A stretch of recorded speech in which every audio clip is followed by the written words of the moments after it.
चलिए विद्यार्थी लोग, आज हम लोग सुनाते हैं एक इम्पोर्टेंट टॉपिक लेकर के आए हैं। जैसे बहुत इंपॉर्टेंट है, 9, 10th इंटर सबके लिए लागू रहेगा, कंपटीशन वालों के लिए भी लागू रहेगा, या फिर जो अपना ज्यादा नॉलेज बढ़ाना चाहते हैं उनके लिए भी लागू रहेगा।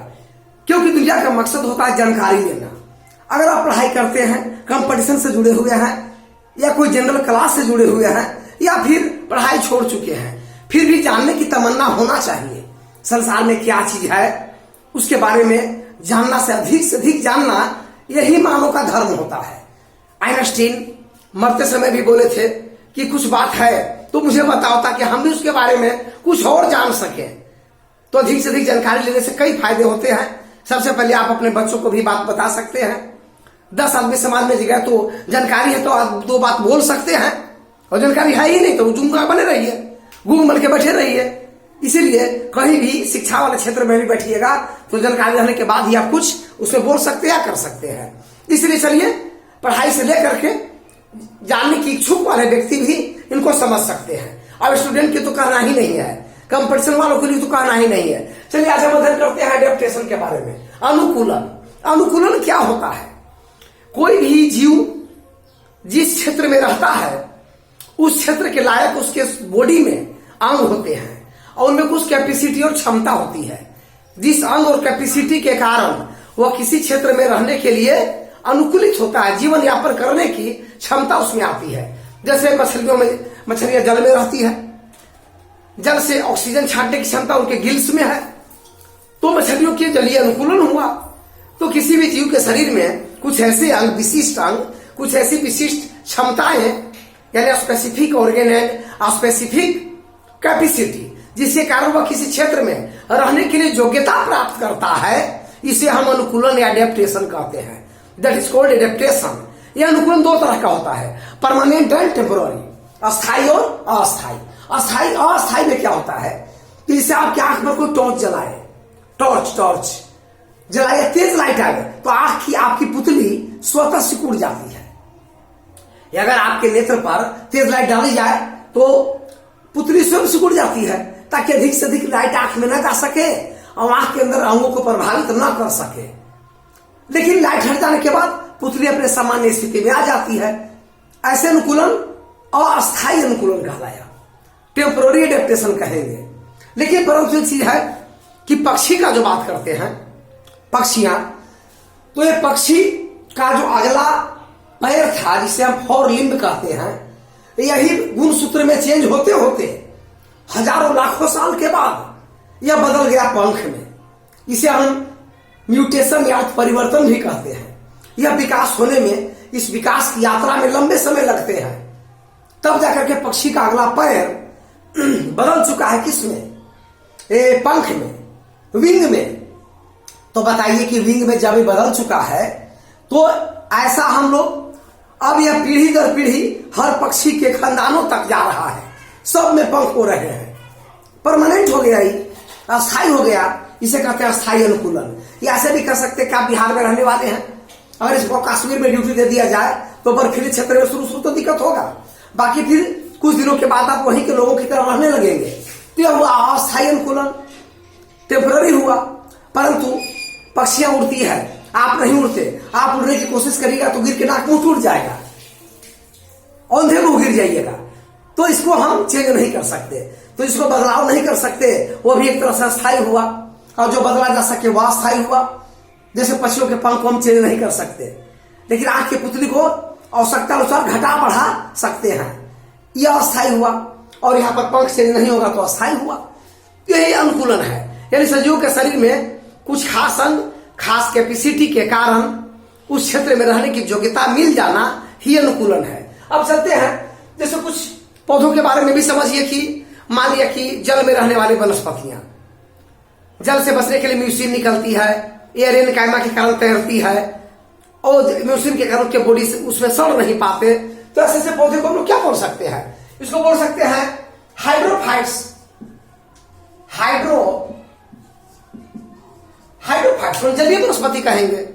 लेकिन अगर वो चट्टानों पर भी कुछ उग जाते हैं, क्योंकि हाइट वाले पहाड़ पर जलवाष्प जो है ऊपर जाकर के बादल बन के ऊंचाई जैसे जैसे बढ़ता है वैसे वैसे ताप घटती है, तो पहाड़ की चोटियों पर जाकर के क्या है कि बर्फ जम जाते हैं और उसे पिघल पिघल कर और पहाड़ से गिरते हैं। चट्टान नमी और गीली रहती है तो चट्टानों पर भी कुछ शैवाल, काई और ब्रायोफाइट सूख जाते हैं।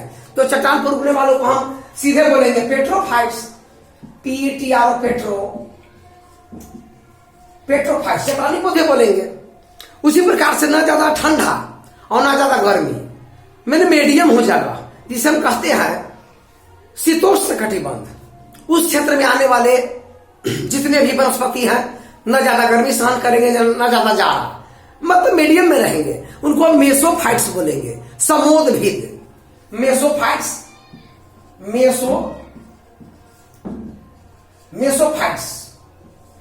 मेसोफाइट्स कहेंगे, समोदभिद बोलेंगे। इस तरह से पौधे के अलग अलग ग्रुप हुए। अब अपने अपने क्षेत्र में ही रह पाएंगे क्योंकि इनका अनुकूलन अपने अपने क्षेत्र के लायक ही होता है।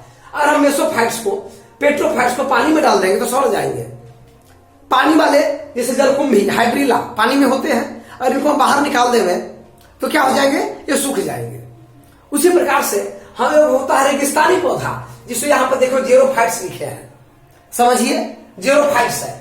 तो जेरोफाइट्स में रेगिस्तानी पौधे आते हैं, जैसे का कैक्टस है, खजूर, बबूल भी वहां मिलते हैं, कुछ सरकंडा, एक उसका गुच्छा और झाड़ीदार के रूप में मिलते हैं। ये सब है रेगिस्तानी, डेजर्ट प्लांट है। तो इनमें क्या अनुकूलन होती है, कितने गर्मी में सह लेते हैं और रह पाते हैं, जबकि रेगिस्तानों के जमीन के अंदर पानी की बड़ी कम संख्या पाई जाती है, मात्रा बड़ी कम है, फिर भी उस क्षेत्र में रहने के लिए क्या है, ये हो गए हैं। तो इनके बॉडी में भी जो जो व्यवस्थाएं हैं प्राकृतिक दिया है, जो जो अंग है, जो जो कैपेसिटी है, उसी के कारण वे रेगिस्तान में रहकर के जीवन यापन कर लेते हैं। इसीलिए इसे कहेंगे हम रेगिस्तानी पौधे का रेगिस्तानी अनुकूलन, मरुस्थलीय अनुकूलन, डेजर्ट एडोप्टेशन। तो जैसे माने कि उदाहरण लेते हैं, जैसे कैक्टस का फोटो बना दिए हैं, ये कटीला पौधा है, नागफनी इधर भी दिखाई देता है, तो ये भी एक क्या है, रेगिस्तानी है।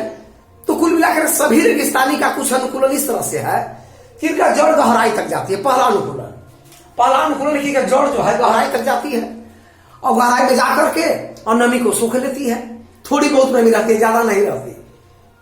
एक अनुकूलन हुआ। दूसरा अनुकूलन हुआ कि इनकी पत्तियां जो है कांट में बदल जाती है, मॉडिफाइड इन स्पाइन, कांट में बदल जाती है इनकी लीव्स। तो कांट में बदलने से कांट में तो पानी होता नहीं, तो वाष्पोत्सर्जन की दर अत्यंत कम हो जाती है। नंबर 3 है कि इसमें जो ऑस्टोमेटा है, ऑस्टोमेटल कैविटी में दबे रहते हैं और होते भी है बड़ी कम, वो भी कैविटी में दबे हुए हैं। सूर्य के प्रकाश पर नागन्य पड़ते हैं, वाष्पोत्सर्जन 0 होता है, या होता भी तो थोड़ा बहुत बड़ी नाम मात्र का, उसको 0 ही मान सकते हैं, नागन्य कर सकते हैं। ये भी एक पानी बचाव का उपाय हुआ। नंबर 4 में है कि कैक्टस जो पौधे होते हैं, या कैक्टस के मांसल बॉडी होता है और पत्तियां भी मांसल है। अगर दो चार कुछ पत्तियां हैं भी तो मांसल है, बॉडी मांसल है।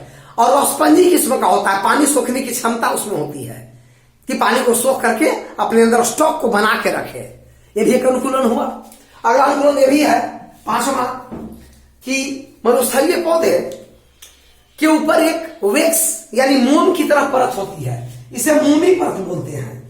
मोम का लेयर, मोमी परत बोला जाता है। जो तेज धूप में जब इनके बॉडी से पानी निकलता है तो ऊपर प्लास्टिक की तरह मोमी परत है, वो उन्हें रोक लेती है, उनके बॉडी से पानी खत्म होता नहीं है। समझ गए, इनके बॉडी से पानी खत्म नहीं होता और पानी के ज्यों के त्यों बचाए रखते हैं। ये सब अनुकूलन हुआ किनका, मरुस्थलीय पौधे का। कटीला होना, पानी का कम उत्सर्जन करना, क्योंकि इधर के पौधे की तरह हजार लीटर अगर ये ट्रांसपायरेशन से निकालने लगे स्टोमेटा से तो जड़ के नीचे से आएंगे कहां से, सूख जाएगा। इसलिए सब पानी रोकने के उपाय हैं डेजर्ट प्लांट में, और इस तरह से जीवन यापन करते हैं। देखिए कैक्टस के ऊपर कुछ इनके अंगों का नाम दिया गया है। ऊपर यह फ्लावर्स हैं जो आगे चल के फूल और जनन के द्वारा ये सीड्स का निर्माण करते हैं। देखिए किनारे कांट को दर्शाया गया है, स्पाइन्स है जो मोडिफाइड ऑफ लीव्स, पत्तियों का रूपांतरण है। और यहाँ बेस है, इसके नीचे रूट्स रहेगा। और ये एरियोल है, एरियोल जिसमें हवा को, नमी को ऑब्जर्व करता है, बाहर से भी रात में, दिन में बंद हो जाता है, ये भी गुण है। और इस प्रकार से फाइलोक्लेड है जो फन की तरह आकृति होती है। अब इसके द्वारा यह जो है नागफनी के नाम से जाना जाता है। इधर के क्षेत्र में आएगा तो पानी खनिज मिलबे करेगा, फैलेगा खूब, लेकिन इधर के पौधे उसमें नहीं फैल सकते। कम अगर व्यवस्था कम हो तो ज्यादा मिले तो अच्छा है, और ज्यादा व्यवस्था से कम मिले तो दिक्कत हो जाती है किसी के लिए भी। तो जल खनिज इसके लिए तो ठीक है यहां पर आएगा तो, परंतु इधर के वनस्पति उधर जाएगा तो ठीक नहीं रहता। इस प्रकार से यह है आपको एडोप्टेशन, अनुकूलन कहा जाता है। ये संक्षिप्त वीडियो से आप अधिक से अधिक ज्ञान प्राप्त कर सकते हैं। तो अब हम अगले वीडियो में फिर मिलेंगे। इसी प्रकार से ये अनुकूलन को समझिए। ये अलग अलग क्षेत्र में पाए जाने वाले पौधे का नाम जीव विज्ञान की दृष्टि से, और इनका जीरोफाइट्स प्लांट्स का एडोप्टेशन, अनुकूलन। लाइक सब्सक्राइब करते रहिए, ज्ञान बढ़ाते रहिए थोड़ा थोड़ा कर करके।